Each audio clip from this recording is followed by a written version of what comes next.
My name is Julie Marsh, and I just last school year, at the end of the year, retired after teaching for 32 years. I taught in South Redford School District, and the last 10 years I taught third grade, and I used the Brain Friendly Reading program in my Tier 2 differentiated reading group. The overall purpose of this coaching call series is just to see and practice brain-friendly reading instructional strategies inside a Tier 2 lesson plan sequence. For today, we're going to talk about the lesson plan sequence, sound dictation, and the role of review, which is going to be the first part of the lesson plan. I'm going to be modeling a lesson in the sequence with the instructional strategies for Tier 2. I chose a short old lesson to write up a lesson plan and go through the series of steps in how I ran my Tier 2 reading group the last 3 years that I taught third grade. Okay. And the nice thing about it is I could have really chosen any of the lessons because the sequence of instruction is the same and the strategies are very similar as well. So I chose this short vowel lesson, those short vowels with a lot of our struggling readers.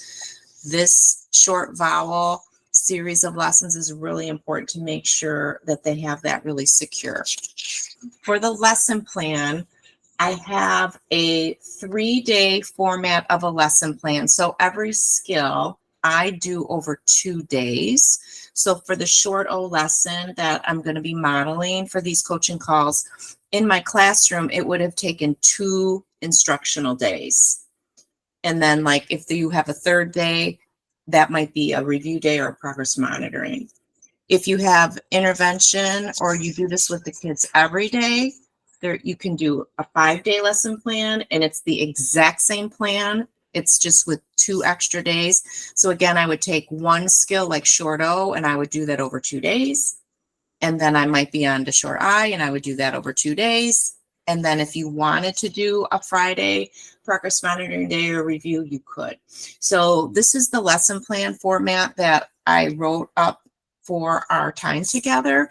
And I'm going to go through these kind of step by step over the next 5 weeks to show you what I did with my group.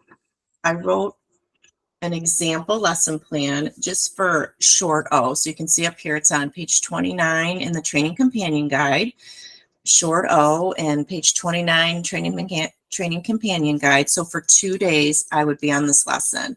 And for the coaching call tonight, I'm going to go through this first part and how I start my time with my intervention group. And then the next week, I'm going to do a next big chunk of it, and then so on. On the top of the lesson plan, you can see it says tap short vowels. I always started my Tier 2 intervention group with tapping the short vowels. In my whole group, I always tapped the chart whole group.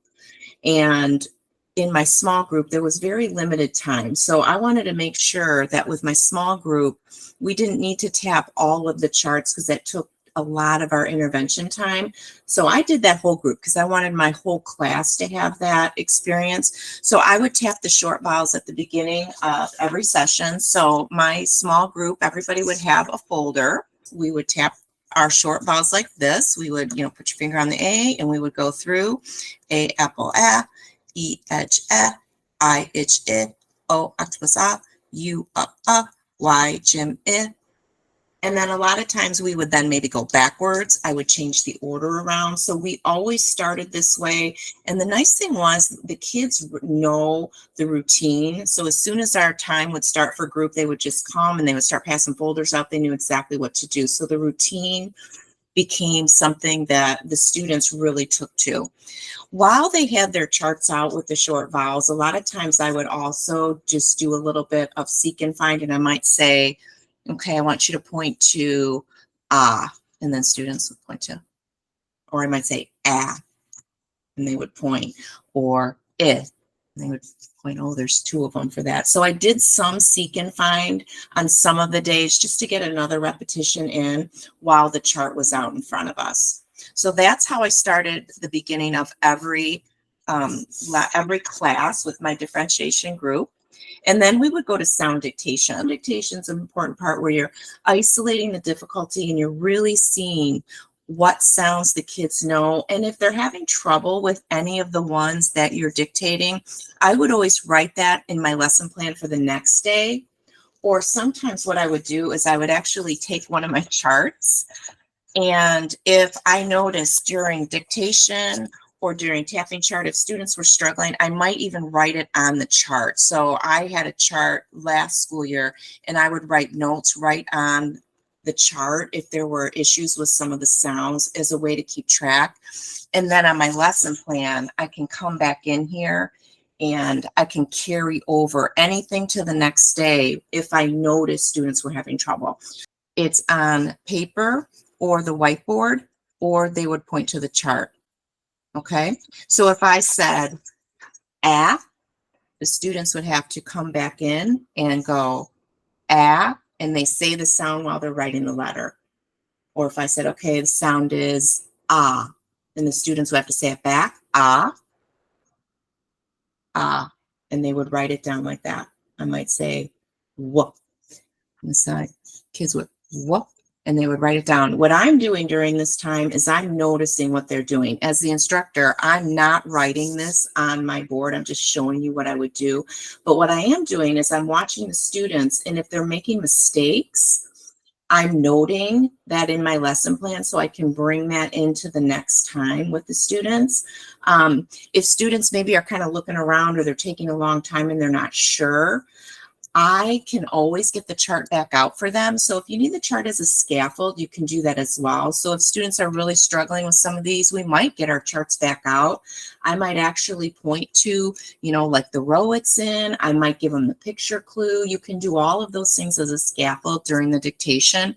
And then just make notes, because that can go into the next part of the lesson plan on the next day. So if a lot of students were really struggling, I found a lot of my students last year, the W, the Y, some of the ones like that, B's and D's, which were reversed a lot, I brought some of those over into the next days, and we would just review those a lot more often. So that's how I use the lesson plan, kind of just to keep notes. And I would pick about 5 to 8 sounds that we're working on, and then I would vary them. So I'm not always doing the same ones. I repeat the ones that maybe kids are struggling with, but then I go through my chart and I'm kind of going through to make sure I'm hitting on all of them over several weeks. Chart right here means if you want to do a seek and find. If you have some students who are really struggling, instead of doing sound dictation where they're writing it, they could point, like you could say D, and they point. This is a good in-between step. So if you have some students really struggling with writing it, you could do a seek and find first, kind of like I showed with the vowel sounds. I do that a lot with the vowels at the very beginning with the tapping. Or I might say, can you find it? It's here, and just noticing.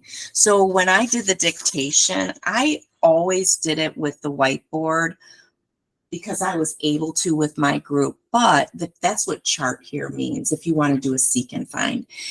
And then the last part we're going to talk about today is this review.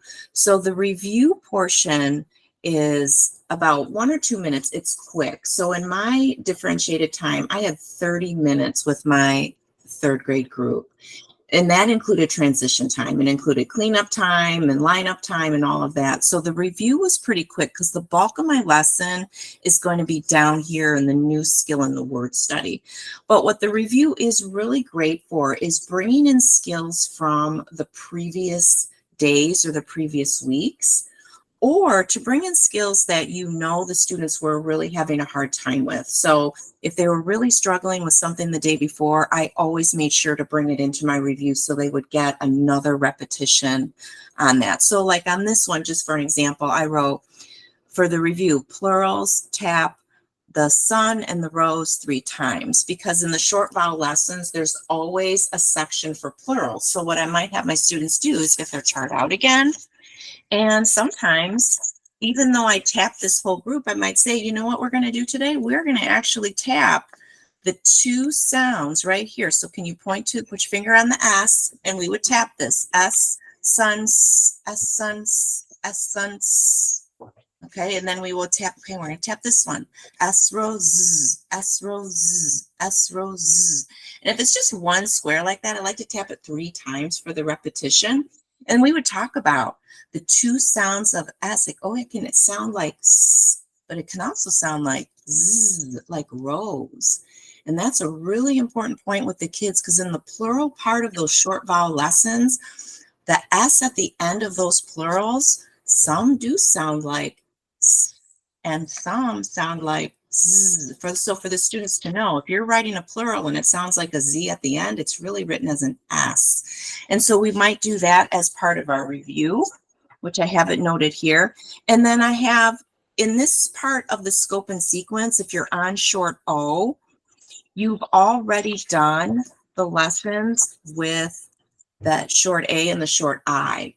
And so if I'm on short O for part of my review, I'm going to maybe pull in some of this just to get another touch on it. And I do the same thing. If I'm down here in the sequence, I'll go back and I'll pull things into review in addition to the things the kids maybe are having a hard time with. So for this, I might just do like a really simple fast word sort, where I might tell the students we're going to just do a little spelling sort. We're going to do short A and short I, 2 skills that we worked on, and we're going to arm spell and write a few words. And so it might say, okay, the word is sad, and the students would arm spell sad, say it back, and then they have to figure out, okay, where am I going to put it? And you could put it on your arm, first sound, second sound, third sound, and sad here. And you can't see me in the dock camera, but I'm tapping it on my arm. And I might give a word like big, and the students say it back, big. I always make sure they hear the word. And let's put it on our arm. Big, big, big. And if I have to repeat it 2 or 3 times and help the students, and what are you hearing first? What are you hearing in the middle? So sometimes these short vowels the students can mix up because some of them are very close. You know, that's a scaffold. If you need to get your chart out to look at these again, the charts are always available. I might even do one with a plural, like cabs. Cabs, say it back. Cabs. Cabs. You hear that on the end, calves. So this might be just a really simple review, but a really good thing about it is you can see, are the students getting the correct vowel? Are they getting the correct consonants? I like to put a lot of B's and D's in the review. Are there reversals? I make notes of that. So I try to choose words strategically to make sure you're getting a lot of different consonants, different vowels, B's and D's, things that the kids, especially if they're in an intervention group, need a lot of repetition with. Tap the short vowels, and I would add 2. You could always tap more, you know, like this is how I did it, but you might say, I want to tap the short vowels plus I want them to tap the first chart. You could absolutely do that depending on your group. Sound dictation, 5 to 8 previously taught sounds. And then the review, which is really 1 to 2 minutes. It's short. You don't want to spend all your time here because the bulk of our lesson is going to be down here with the new skill and the word study. Day 1 of a skill is the same. Day 2 is very similar, but then the pattern just keeps repeating. And once you're doing this with students, they really get to know the sequence and they know what to expect. So this, and I would even kind of hang up like the sequence of instruction, and the kids knew what step we were on. They knew when we were going to get our tap charts out. They knew, they always knew tap the chart, and they always knew sound dictation. They knew when to get the markers out. So going and following the lesson plan really, really worked well for those kids.